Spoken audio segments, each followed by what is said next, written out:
بڑھاتے ہیں تو اس سے ایسے نہیں ہونا چاہیے کہ جو الیکٹران باہر نکلتا ہے وہ زیادہ انرجی لے کر نکلے، مگر ایسا نہیں ہوا. چنانچہ جو کلاسیکل تھیوری تھی نیوٹن سے لے کر میکسویل تک کی، وہ کچھ اس میں الجھ گئی، اور اس کلاسیکل تھیوری کے پاس کوئی جواب نہیں تھا کہ کیوں اس کائنیٹک انرجی میں تبدیلی نہیں آتی، خواہ آپ لائٹ کی انٹینسٹی کتنی ہی کیوں نہ بڑھائیں. پھر ایک دوسری اہم بات سامنے آئی، وہ یہ کہ جب تک لائٹ کی فریکوینسی ایک حد سے کم ہوگی کوئی فوٹو الیکٹران باہر نہیں نکلے گا.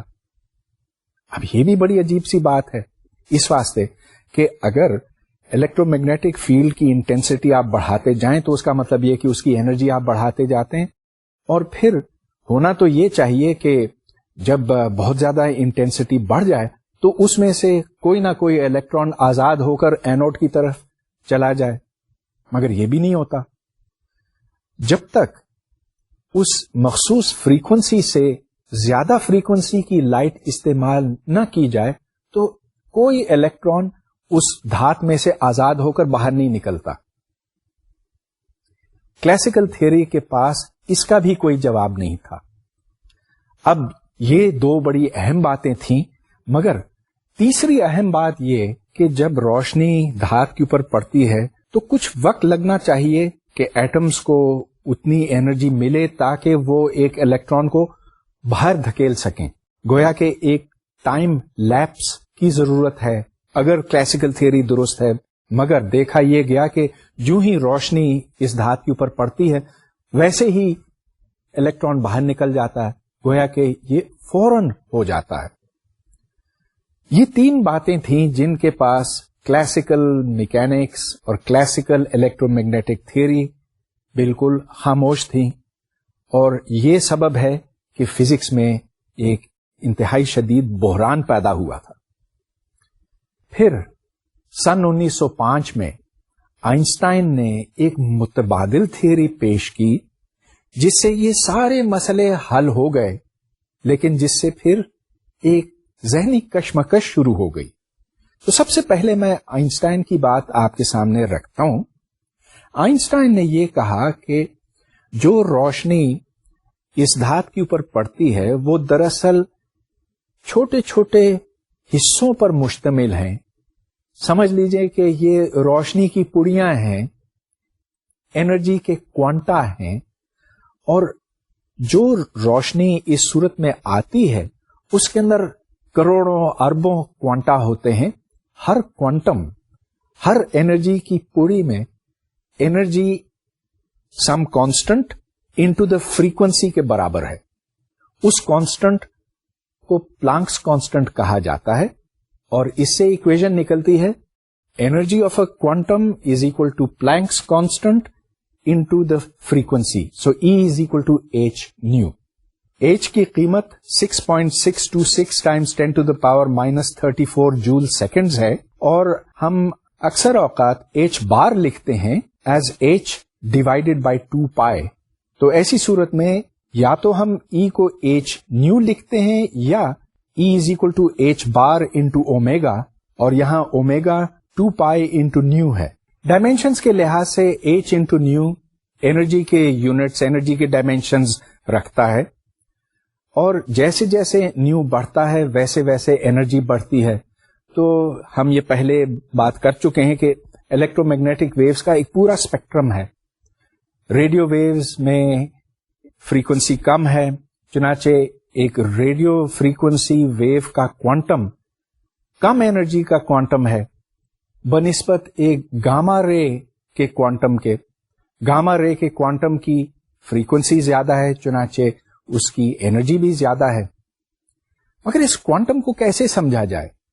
میں اس کو تشبیہ دینا چاہتا ہوں سیڑھیوں کے ساتھ. جب آپ سیڑھیوں پر اوپر چڑھتے ہیں تو آپ کی بلندی جب آپ ایک قدم اوپر لیتے ہیں تو اتنی ہوتی ہے، پھر اتنی ہوتی، پھر اتنی، اور یوں پھر آپ نیچے سے اوپر جاتے ہیں، لیکن آپ کبھی ہاف کوانٹم سے آگے نہیں جا سکتے. سیڑھی یا تو آپ پوری چڑھتے ہیں یا بالکل نہیں چڑھتے. 1 قدم لے سکتے ہیں، 2، 3 وغیرہ، لیکن 0.5 نہیں لے سکتے، 1.3 نہیں لے سکتے. چنانچہ یہاں پر انرجی کے پیکٹس بنتے ہیں، ان کی پڑیاں بنتی ہیں. So energy is only possible in little bits, in little quanta. یہاں آپ یہ دیکھ رہے ہیں کہ الیکٹران صرف اسی صورت میں دھات میں سے نکلتے ہیں اگر تھریش ہولڈ فریکوینسی سے فریکوینسی زیادہ ہو، اور اس سے نیچے کوئی الیکٹران باہر نہیں نکلتا. لیکن جب تھریش ہولڈ فریکوینسی سے اوپر جایا جاتا تو الیکٹرانز کی تعداد لائٹ کی انٹینسٹی کے اوپر منحصر ہے. Classical theory photoelectric effect کی توجیہ پیش کرنے میں ناکام رہی، لیکن یہ اس کی واحد ناکامی نہیں تھی.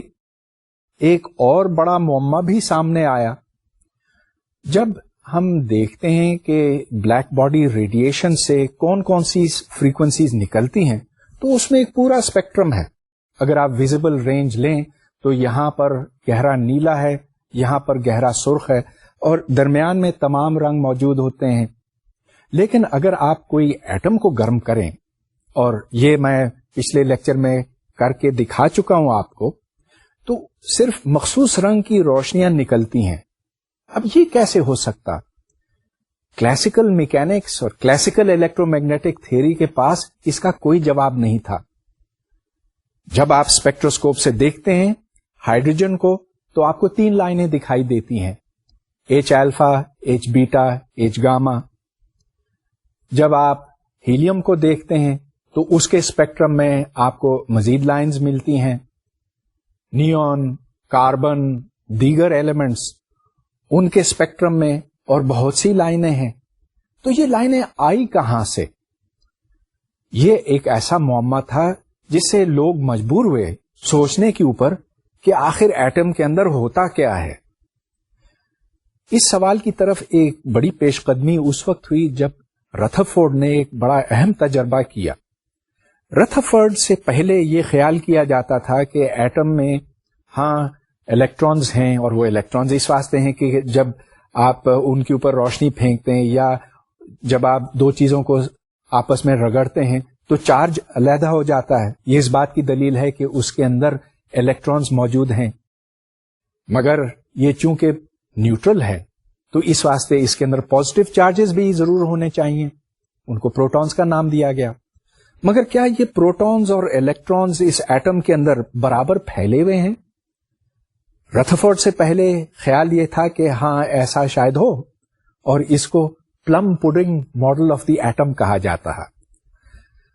مگر رتھرفورڈ نے اس ایٹم کے اوپر الفا پارٹیکلز پھینکے اور یہ دیکھا کہ ایک الفا پارٹیکل اگرچہ سیدھے گزر جاتا ہے اور دوسرا بھی گزر جاتا ہے، لیکن تیسرا اور چوتھا وہ اس کے ساتھ ٹکرا کر لوٹتا ہے.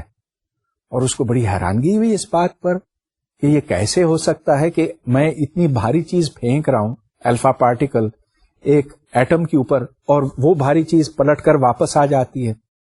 تو اسے یہ خیال جنم لیا کہ اس ایٹم کی کوئی گٹھلی ہونی چاہیے، کوئی نیوکلیس، کوئی مرکز ہونا چاہیے. اور پھر آج سے تقریباً 100 سال پہلے یہ بات ثابت ہو گئی کہ ہاں ایٹم کا مرکز ہے، اس کے گرد الیکٹرانز گھومتے ہیں. اس کی سب سے سادہ مثال ہائیڈروجن ایٹم کی ہے. اس میں صرف ایک پروٹون ہے اور اس کے گرد الیکٹران گھومتا ہے. یہ گھومتا اس لیے ہے کہ پروٹون اور الیکٹران کے درمیان کشش ہے، برقی کشش ہے، اور یہ اس واسطے یوں گھومتا ہے. ایک طرف اس کو فورس اندر کی طرف کھینچ رہی ہے تو دوسری طرف سینٹریفیوگل فورس اس کو باہر کی طرف دھکیل رہی ہے. ان دونوں میں توازن ہے، لہذا یہ نہ باہر جاتا ہے نہ اندر آتا ہے اور یہ گھومتا چلا جاتا ہے. مگر ایک مسئلہ اس سے پیدا ہوتا. اب چونکہ یہ گھوم رہا ہے تو ہر وقت یہ اپنی ویلوسٹی تبدیل کرتا ہے.